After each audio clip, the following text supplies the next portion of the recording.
Good morning, good afternoon, good evening, depending on which time zone you're in. I'm Ian Tabor or at Mintinet, and this is my car hacking talk from an IVI in a box to a car in a box, where I go into a car hack I did on one of my vehicles previously and how I then built a car in a box.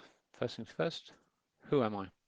You could say I'm the ultimate car hacker. I built this kit car 15 years ago now.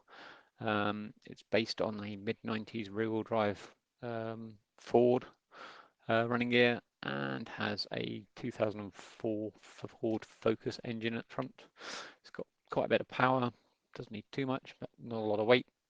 Goes pretty quick. It's complete opposite of the vehicle I hacked, and that it only has 3 ECUs, and 2 of those I built myself. The first of which is a Mega Squirt ECU, which does the ignition and the spark for the engine. The second is the little box, as you can see in the top right hand corner.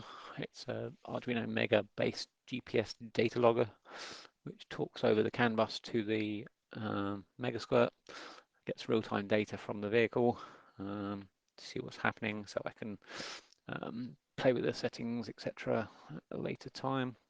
Little disclaimer, car hacking is done at your own risk. If you break your car, and you will if you try too hard, please don't blame me. I've done it once.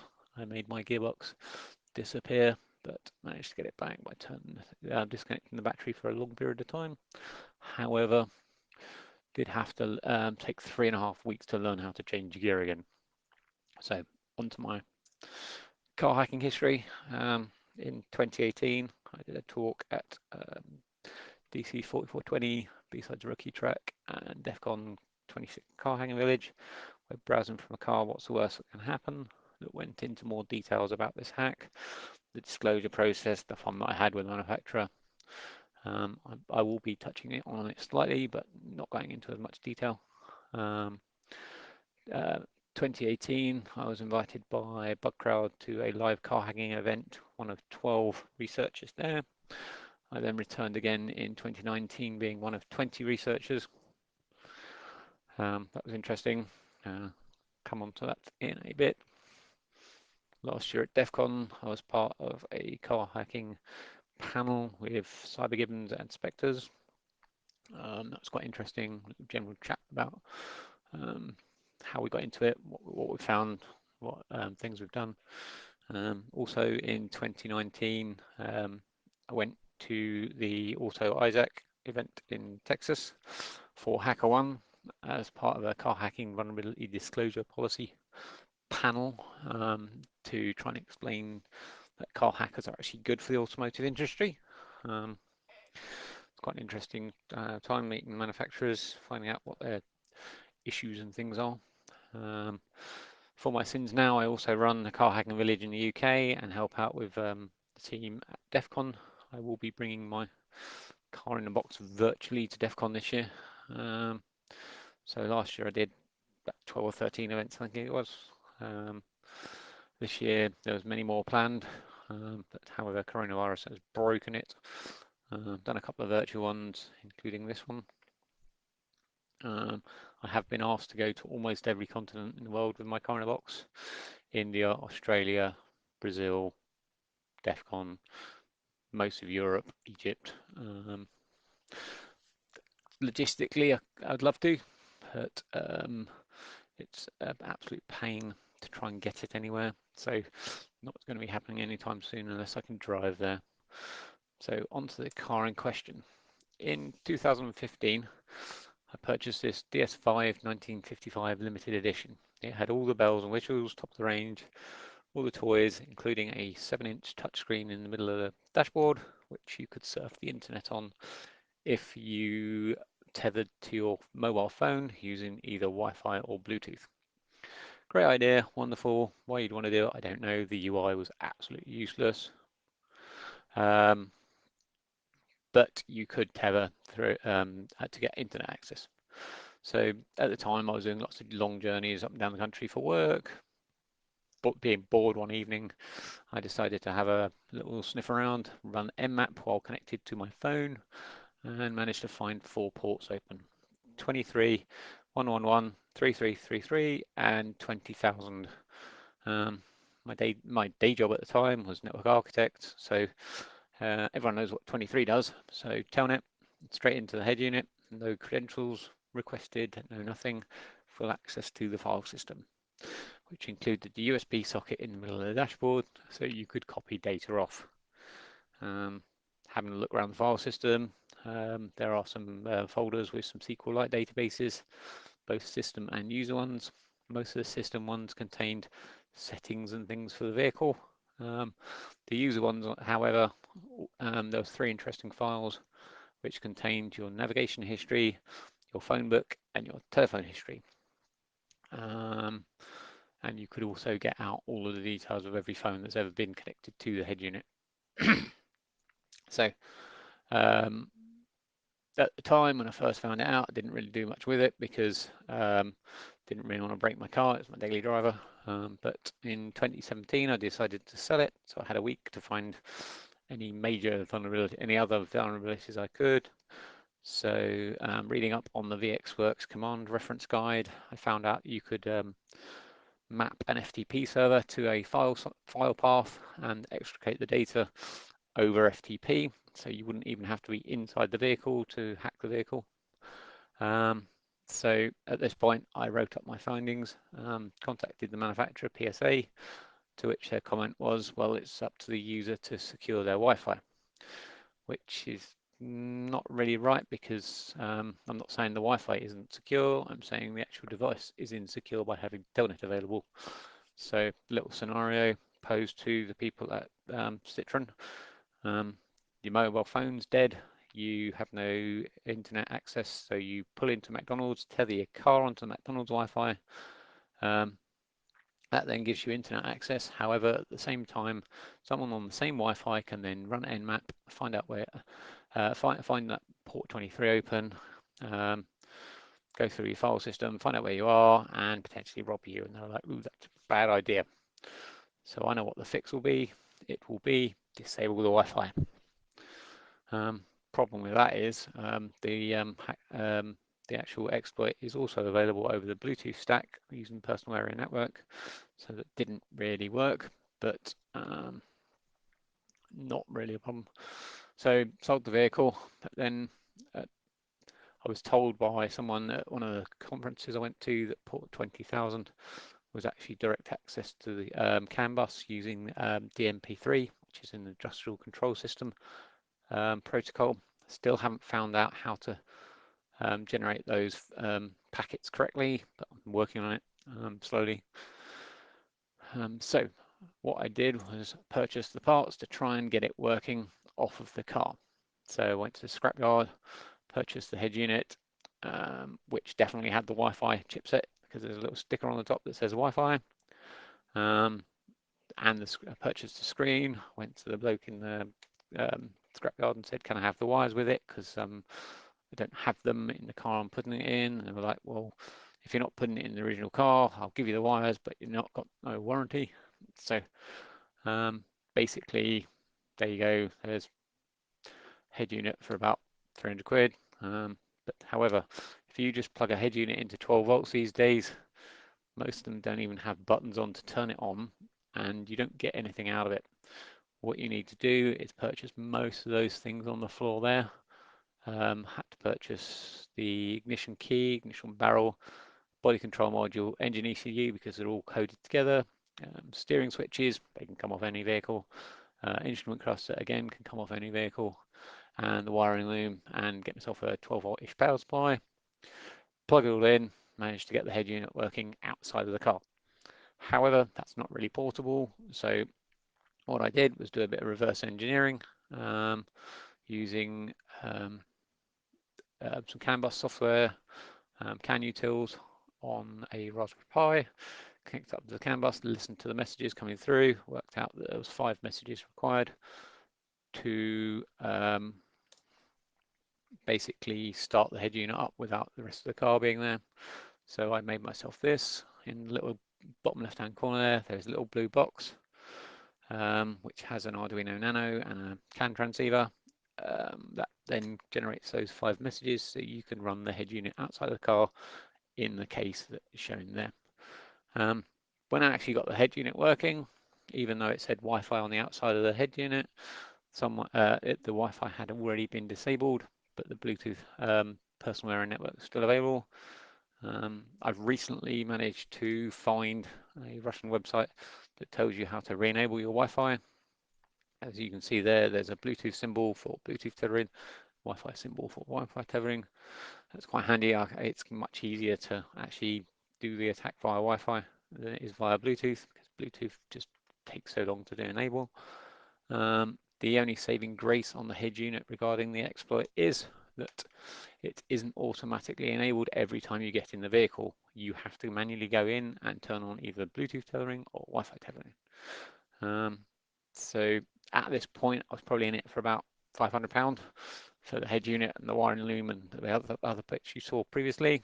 And parked it for a bit because I had DEF CON and things to go to. However, I wanted to make a car on a bench. The inspiration for my car on a bench is here. This is Grim Cyber's 3PO, which has all the ECUs from a 2012 Ford Focus in the US. It's probably identical to the 2012 Focus in the UK, but the steering wheel's on the wrong side, but whatever. However, this doesn't actually think it's a fully working car. It has all the ECUs, you can play with the data going around, you can make it do things by injecting data as you wish. However, it doesn't actually think it's a working car. So at the time, I then went off to the bug bash. Me and a couple of other people found a major vulnerability in the vehicle we were testing. We then got a payout of a share of a payout of a 5-figure sum between the three of us, which gave me a bit of spare cash to actually build the rest of my car on the box, or in this case, car on the floor. So I had to then purchase all these other extra bits. So on the left, you've got a steering rack with its associated ECU, throttle body, main fuse box, which also has an ECU in it, engine ECU I already had, ABS ECU for the brakes, throttle pedal, because it's an electronic throttle pedal, body control module I already had. There were some other switches and things that I need to purchase to get the lights and stuff working. Some of the lights, switch cluster already had, instrument cluster, yes, already had. I also had to buy all the sensors and all the electronic components that are attached to the engine, apart from the big things like alternator and starter motor, because they're just motors and they're triggered by 3 wires. Don't really need to emulate one of them. So at that point, I then had a car on the floor, which is a bit messy, and yeah, great. It's not the easiest thing to get out, set up, and play around with. So I then had to see if I could get rid of some of this wiring onto wiring looms. So this is the wiring diagram for my kit Gars ECU. It's a Megasquirt 3.0. It has a DB37, of which 26 wires are connected, I believe, 6 of those of which are ground. It's not the most complex engine in the world. It uses batch injection, wasted spark ignition, single fuel pump, crank sensor, throttle position sensor, single oxygen sensor, coolant temperature and intake temperature. And that's quite a bit of wiring, especially when you have to build it from scratch.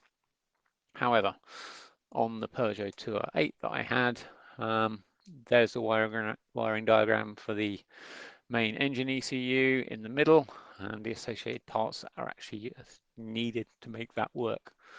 The main engine ECU has 2 53-way connectors. One goes off to the engine compartment, one goes off back to the body, and there's another 32-way connector which also goes off to the body. So that's 138 possible pins that could actually be used. Quite a few of them are, most of them are actually. This is because the engine in question is a 3-cylinder with sequential injection, coil on plug, dual O2 sensor, dual variable valve timing, including dual cam sensors. It also had air temperature, water temperature, manifold air pressure sensor, electronic throttle body, and electronic pedal. This is just the single wiring diagram for that one function. Every wiring diagram for every function is different. There is no wiring diagram that says Here is everything on that vehicle. It's an absolute pain when you're trying to build something with all the bits of the wiring diagram. But so we've got the engine ECU wired up, but we need to make the engine think it's actually rotating. So what you need to do is you need to spoof the crank and cam signals. Um, the way you do that is the crank sensor on this particular petrol engine uses what they call 60-1 pattern, in which there's 59 holes drilled in the back of the flywheel. There is a magnetic sensor pointing at it, and as the 59 holes go around, it makes a waveform, and the 60th hole is a space that it knows where it is, and that can give its waveform for the crankshaft. The camshafts themselves, there are two camshafts in this vehicle, both have variable valve timing. The one of the cam sensors is here, the other cam sensor is over here, and there is a profile on the end that also again has a sensor pointed at it and creates a waveform so that the engine knows where it is in the cycle, depending on where it wants to put the variable valve timing. So I had to find a bit of hardware and or software that could do this. Arduino comes to the rescue, bit of software called ArduStim. Here is a trace from a protocol analyzer. Top row is the crank sensor. Second row is the inlet sensor, and the third one is the exhaust sensor. As you can see, the crank sensor repeats twice for every one turn of the cam. That's because it's a 4-stroke engine and you've got the suck, squeeze, bang, blow. Down in the bottom corner is a PCB I had built after I'd originally built it, just so that if anyone else wants to try and build a car in a box, they can then generate these signals quite easily. There is space on that PCB for both surface mount and through-hole versions of the transistors and resistors. There's also a third spot for one of the transistors to be a very large one for slightly heavier duty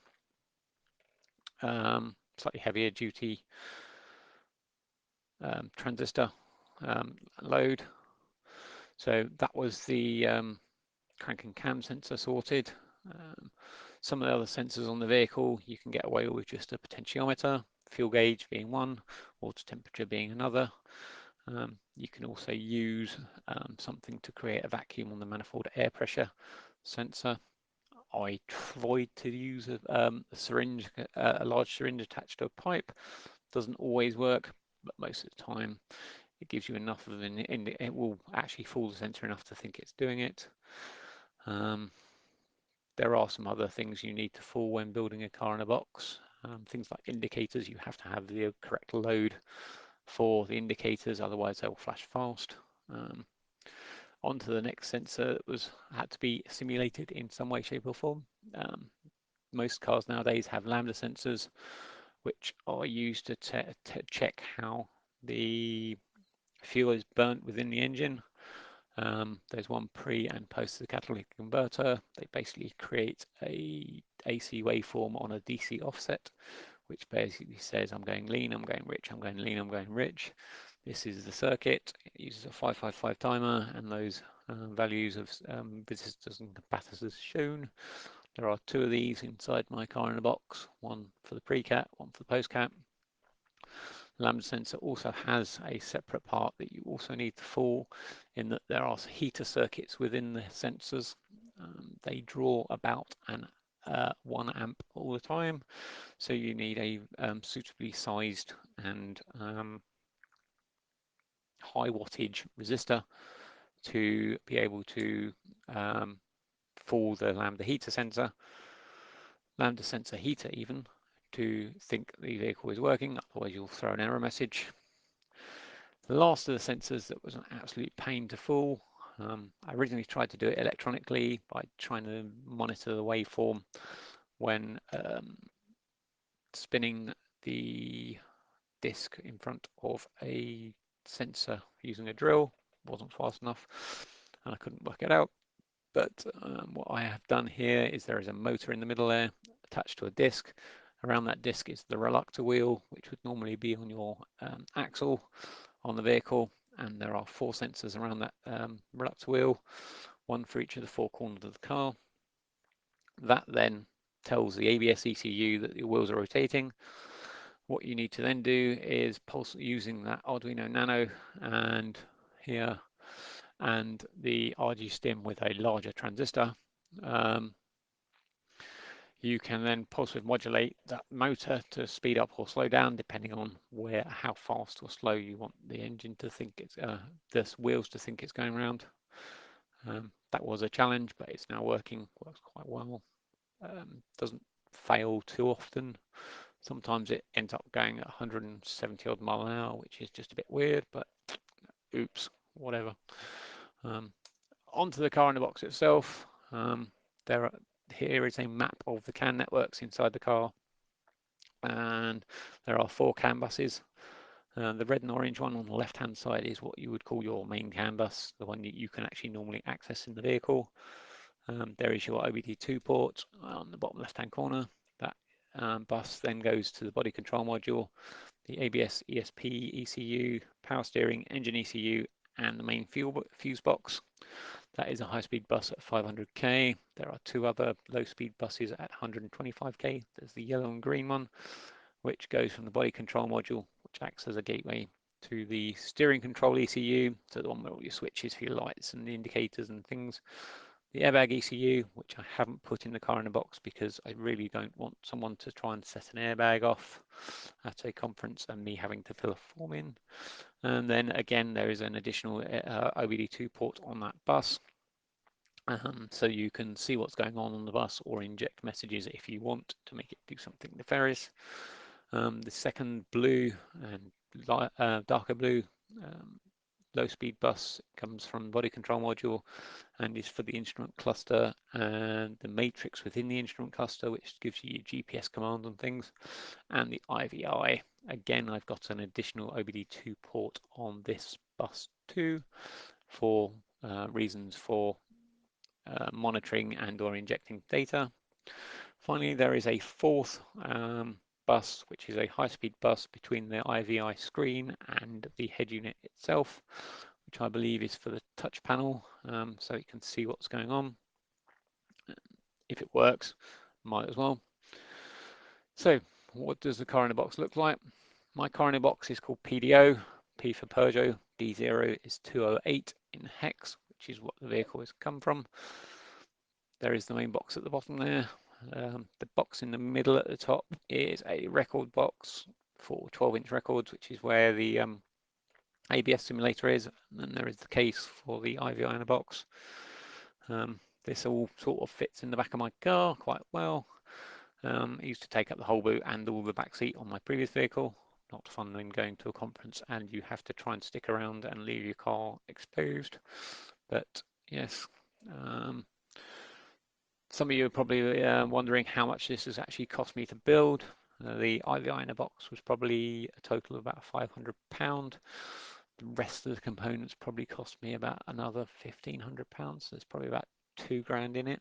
I could have probably done it a bit cheaper by buying a whole car and then stripping everything out and then selling the bits I didn't want, but that's just grief and don't really have anywhere to store the other bits. But yeah, £2,000, that was all paid for thanks to the finding that we had on the vehicle at the Bug Bash.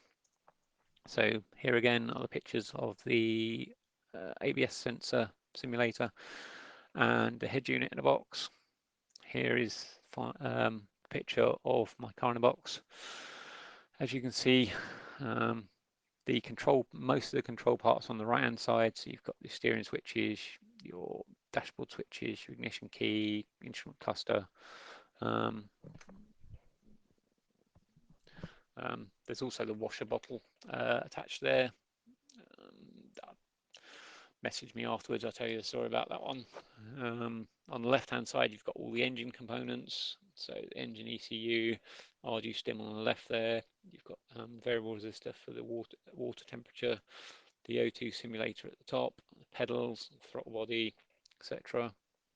There's also a board that allows you to see what lights are going on. Under that board are the very large resistors for the indicators, so you can they flash correctly, so they don't flash fast. Um, so that is it in its exposed form, shall we say. So here's a little video of my car in a box. So that's RG stim varying the rev counter, and it's currently doing about 2000-ish RPM. And now I'm going to turn on the ABS simulator and vary the speed. You can hear the motor going. It's currently doing more than 100, 143 mile an hour. I'd like to see you do 143 mile an hour in a Peugeot 208. It'd probably shake yourself to bits. There you go, it's gone back down to nothing. Um, that is just an example of what you can do. You can also do can injection and make those things do it yourself. So here's a little thing I produced when I first started the car hacking village in the UK. It's a nano can adapter. I give out these PCBs as my business card. This is last year's one. It's 2019. Still got a load left. Anyone wants one, message me afterwards. I will send it to you if you cover the postage. What this allows you to do is build a canvas adapter for probably less than $5. It uses a cheap Arduino Nano from China, which is a couple of dollars, and a MCP 2515 CAN controller module. Again, another couple of dollars from China. It's easier if you buy the components yourself, because getting one through customs is quite easy. Getting a box of 50 through customs is slightly harder. I get them charged for import tax, etc. This, in its default form, if you load the receive all sketch shown here, you can use with the Arduino IDE on the serial console and see all the messages going through the CAN bus. Here is the same messages going through PuTTY. Just use it as a 500K serial port. The GitHub repository is there. There are some other ones for other microcontrollers as well, Teensy, the SP32. But if anyone does want one, give me a shout. Here is another video of what I call disco mode. One of my little CAN adapters is programmed to randomly generate messages for the light switch module, which then basically cause it to go into an epileptic fit and do the flashy lights for you. It's quite interesting. A friend of mine has a Peugeot 208, and we were going to put it in his car so that when he got to a certain speed, the lights would go mental and he'd get worried, but he wouldn't let us. So yes, well sport. So it's amazing what you can do by just injecting messages, but don't play with your own car unless you know what you're doing. That is why I have the car in the box. That is why I bring it to conferences, because if you break this, it's not going to kill someone.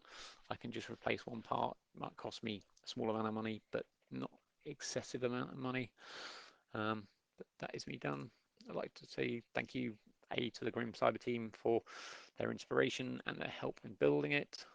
B, to the Car Hacking Village team, all mentioned there, for their support in building what is now Car Hacking Village UK and the wider Car Hacking Village brand around the world.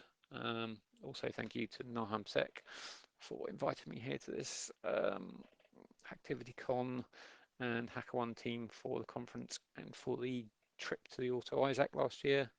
If there are any questions, please hit me up on the Discord channel afterwards. That is me done.